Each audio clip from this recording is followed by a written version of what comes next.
Terça-feira tem a análise de fato no Jornal da TVC. O debate hoje é sobre as fake news. Nosso convidado é o presidente da Ordem dos Advogados do Brasil no Ceará, Erinaldo Dantas.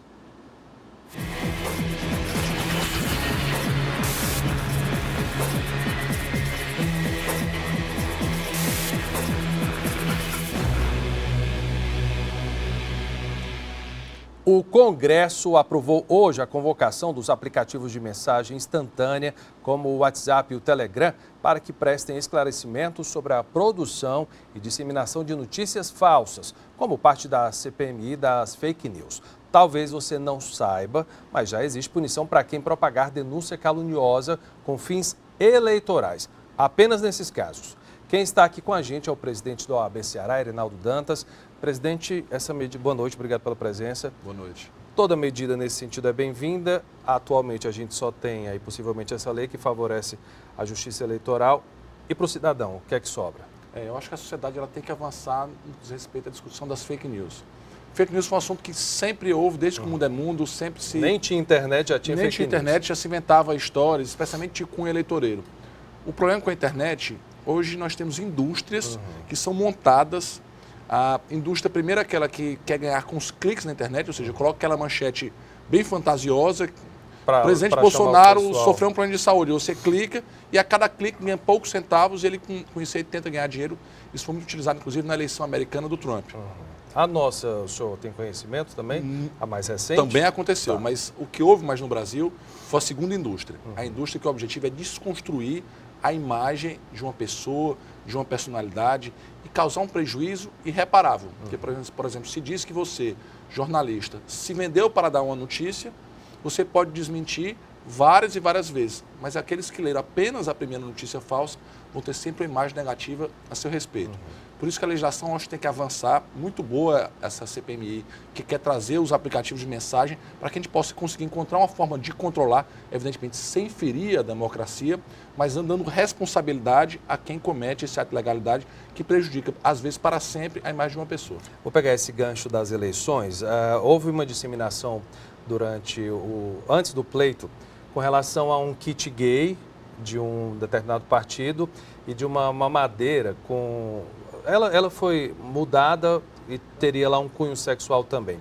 Agora aqui em Fortaleza, a gente está passando por um problema com relação aos servidores da Secretaria Municipal de Educação, de que existiria um programa para orientar esses gestores, também com cunho sexual, no que diz respeito à primeira infância. O senhor tomou conhecimento desse fato? Sim, acompanhei esses casos, sim. Como é que na realidade seria uma capacitação dos professores e não algo direcionado completamente aos alunos. O grande problema aí da fake news são as pessoas se conscientizarem a importância de você ter a fonte correta.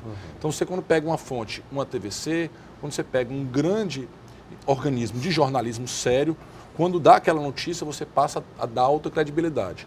As pessoas olham no link, às vezes é uma fonte fulano de tal. E às vezes nem fonte tem. E não é fonte e pega, é um argumento de retórica importante, você partir de uma premissa verdadeira e concluir de forma falsa. Ou seja, você mostra uma foto realmente verdadeira, mas você dá uma descrição errada da foto. Infelizmente, isso que acaba propagando, como aconteceu, por exemplo, nesse caso aí dessas cartilhas. E aí o que é que as instituições têm que fazer? Na hora que acontece a fake news, rapidamente esclarecer que é fake news, rapidamente dar para a sua fonte, para o seu público, o que aconteceu de verdade e pedir para que o seu público possa repercutir de forma positiva. Eu mesmo na OAB tive um episódio esse ano de que nós teríamos dado carteira para um criminoso conhecido. E aí, na hora que saiu a primeira fake news, em questão de minutos, nós já saímos com uma nota informando, esse indivíduo jamais pediu sequer inscrição na ordem, quanto mais a carteira foi concedida. Então, é necessário que as instituições já estejam preparadas para esse momento, para poder tentar evitar que aquela fake news cause um prejuízo à sua imagem. Com relação a essa fake news aqui da Secretaria Municipal de Educação, as fontes foram identificadas e o prefeito Roberto Cláudio se posicionou sobre o assunto. A gente conversou com ele.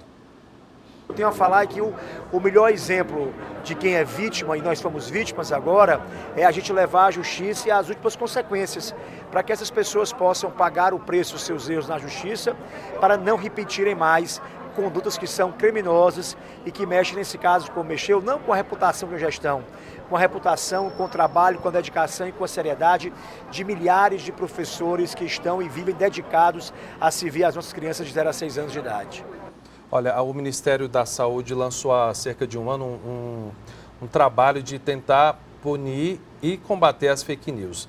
De todas as denúncias que eles receberam, 80% eram de fato fake news, isso na área da saúde. A gente está vendo aqui em Fortaleza, por exemplo, a parte da educação sempre é alvo desse tipo de, vou chamar de crime aqui.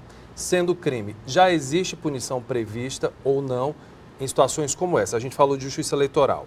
No cidadão comum, como eu e o pessoal que está assistindo em casa, que for vítima de fake news, ou se repassar também essa notícia, ele pode ser considerado, pode ser condenado como criminoso? Pode sim, você pode responder criminalmente e patrimonialmente. Então, se você pega uma fake news que ofende a honra de uma pessoa, no momento que você dá aquele retweet, no momento que você replica aquela mensagem, você está propagando uma notícia falsa e pode responder, inclusive, de forma criminal. Então, eu acho que é um sintoma do mundo moderno. Se a gente voltar 10 anos atrás, a gente não tinha redes sociais. Acho que 10 anos atrás tinha ainda o Orkut, ainda era bem de fase menos, já tinha, mas era bem menos. Embrionária. Então, é tudo muito novo, é tudo muito moderno. E talvez nossos filhos, que já nasceram nesse mundo de internet, já nasceram nesse mundo de redes sociais, eles vão ter um comportamento público bem melhor do que o nosso. Então, nós fomos educados para termos trabalharmos a nossa imagem pública. E aí, esses que não se adaptarem, infelizmente, eles vão se adaptar somente quando receberem ações judiciais, até por natureza criminal ou patrimonial. Então é importante que o cidadão, você que trabalha com redes sociais, você tem que ter que você não está se comunicando apenas com as pessoas da sua casa, você está se comunicando com o mundo inteiro. É importante ter responsabilidade. No caso, um prestador de serviço que foi lá difamado por um cliente de forma indevida, o que é que essa pessoa deve fazer quando é vítima de fake news, por exemplo?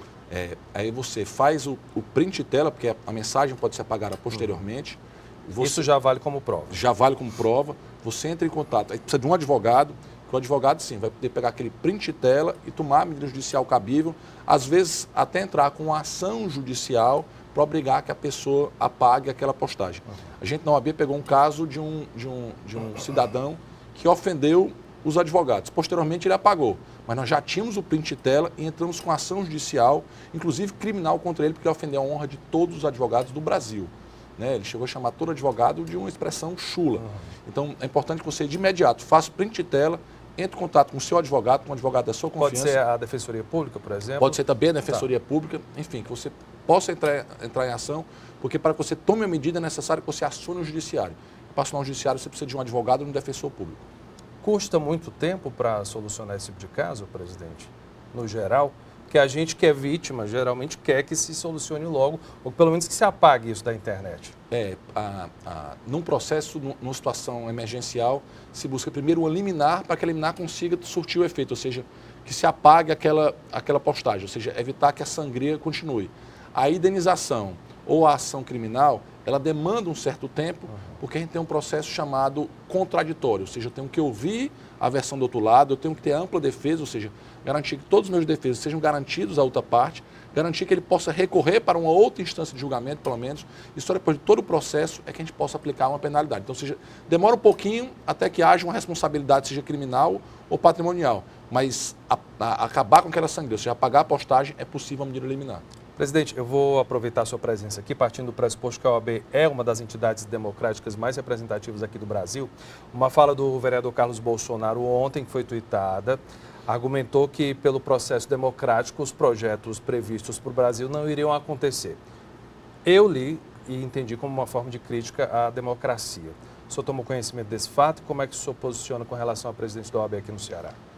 A OAB Nacional, inclusive, já se posicionou contra também. Já se posicionou. E aí me permita antes fazer um preâmbulo. Por favor. A OAB, ela não faz política partidária. A arena da OAB é a arena do direito. A gente não discute ideologia política. O que a gente discute é o Estado da legalidade, que é o chamado Estado Democrático de Direito. E o Estado Democrático de Direito é o império das leis. E o império das leis é aquele império em que o cidadão elege um legislador e o legislador vai dizer quais são as regras que todos vamos seguir.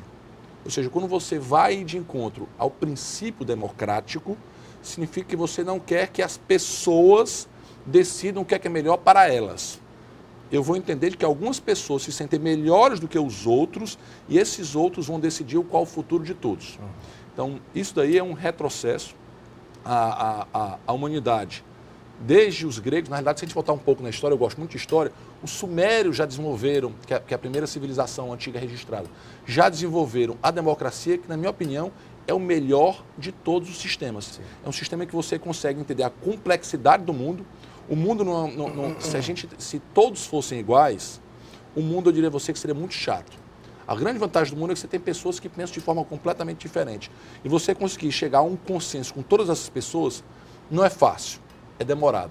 Mas o nome disso é democracia. Então é muito importante que qualquer ameaça a esse instituto, que é tão caro para a civilização mundial, toda ameaça, eu acho, deve ser contida, deve ser reprimida. E nós lamentamos que tenha acontecido isso dessa forma, e eu digo para você, sem qualquer tipo de partidarismo, sem qualquer tipo de ação do OAB contra qualquer pessoa que esteja no poder. É necessário que a gente entenda, que a gente tenha a maturidade de entender que o processo democrático não é fácil, mas que, acima de tudo, ele é necessário. É necessário. E só para atualizar vocês, o vereador hoje falou que foi mal interpretado, mais uma vez, pelos jornalistas, e por isso a fala teria sido deturpada.